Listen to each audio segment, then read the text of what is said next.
Thank you all, ladies and gentlemen, for showing up today. Right now, I realize I'm just going to speak to a couple of issues and everything. The first issue is I know that there's been over 2,000 coal miners that have lost their job in the past 6 months, and I'm going to speak specifically to that issue about how our project is going to be creating jobs to fill those jobs that are being taken away from you. I know a lot of you are struggling right now, and I know a lot of you are having to apply for welfare, having to borrow money from your parents and everything. And what we're trying to do with our project is specifically create jobs in your community and other communities like yours. The last point is, how are we going to create those jobs? Those jobs are going to be renewable energy jobs, specifically wind. I know all of you are really familiar with T-bone pickings. Speaking to that, as well as biomass, timbering, the timbering industry, all the residues that come from that, we're going to be producing energy from that. Every bit of energy that we're producing comes with jobs. So I'm going to be answering specific questions in regards to that. And so I'm going to open it up to questions to everybody right now. Thank you very much. Hello everyone, my name is Jared Harrell. I go to the University of Maryland, and I'm here to talk to you about Baltimore City schools, especially the high schools. There are many issues going on in Baltimore right now, especially with violence and youth violence. I think that it's important that we begin to install green-collar ideas, activities, and programs into these schools. That way we can begin to address some of the issues of the violence. Now, 3 out of 4 black men in these Baltimore schools aren't graduating from high school. So at an early age, what's happening is they're getting forms of social capital. And this social capital they're using is in the forms of violence, in the form of gang activity. And what I'm here to do today is to provide them with alternatives, opportunities, something different, something that they can use in their communities to be productive, not destructive. Oh, I'm sorry, 15 seconds. Okay, I'll keep going. I think this issue is very important because when you have young people and you get to them early, you can address issues that will happen later on in their lives. And by installing green-collar jobs and opportunities, I think that these young people will be able to change their lives, change their families, their neighborhoods, and their communities. Well, first I want to thank everybody for coming together today. Each of us, we each want to be leaders in the green economy, and in our community that's been something that we've been talking about for quite a while. So I'm excited that so many of us can come together because we come from different backgrounds, but we're each a leader in our own respects.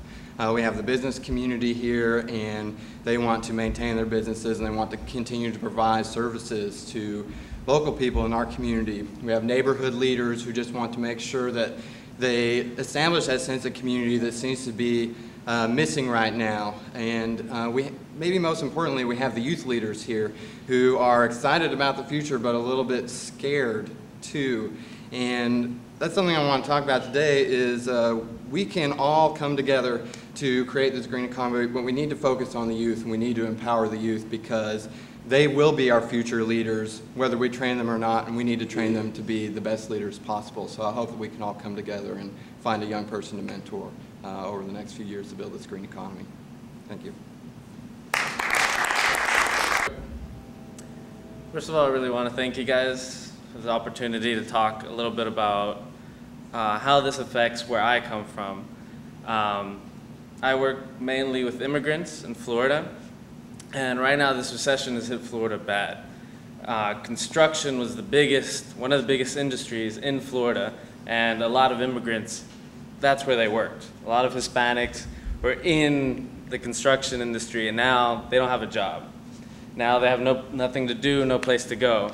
And this kind of economy, the green-collar economy, it can bring them out, give them opportunities. When immigrants come to this country, they come to work, they come to make this a new life that's better for them and for their kids.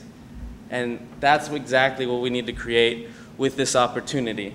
We might have to make sure that we get the green-collar jobs and that they go to the people that need them. So thank you so much, and have a great day.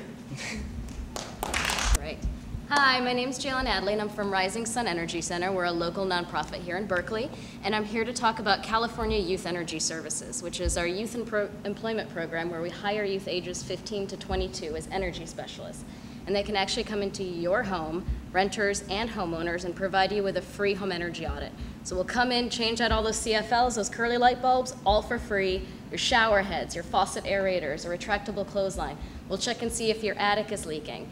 My youth get very upset with me if I don't set up appointments for them because they're ready to work next week. So I'm asking you to help me and sign up so that we can come to your home and give you all this information for free and give you materials for free to save water, energy, and money on your utility bill.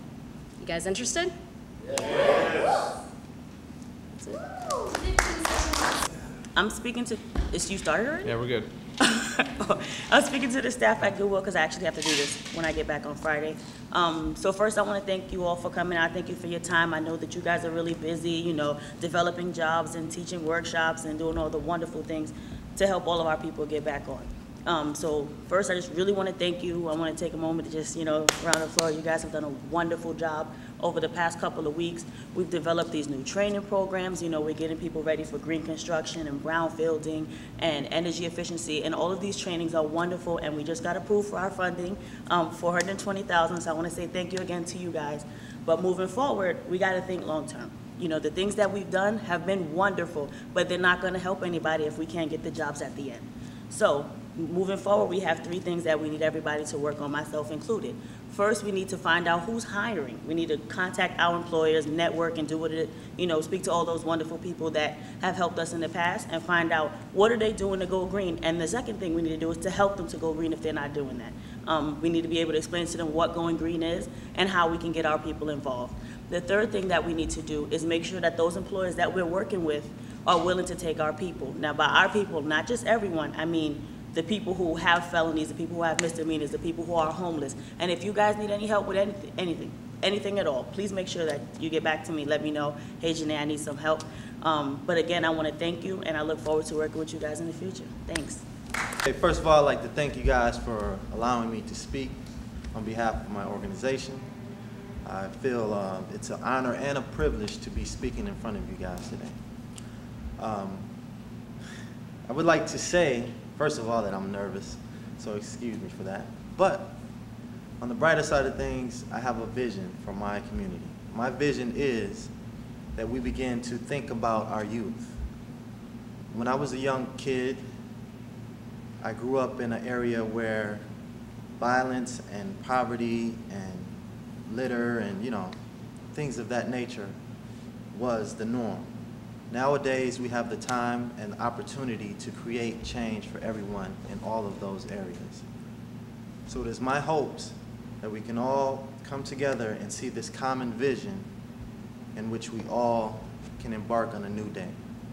Thank you for your time. God bless. First, I'd like to give thanks to the Creator and the positive energy in this room. My name is Tawana Simpson, and I'm here with the Green for All 3rd fellow class, wonderful fellows.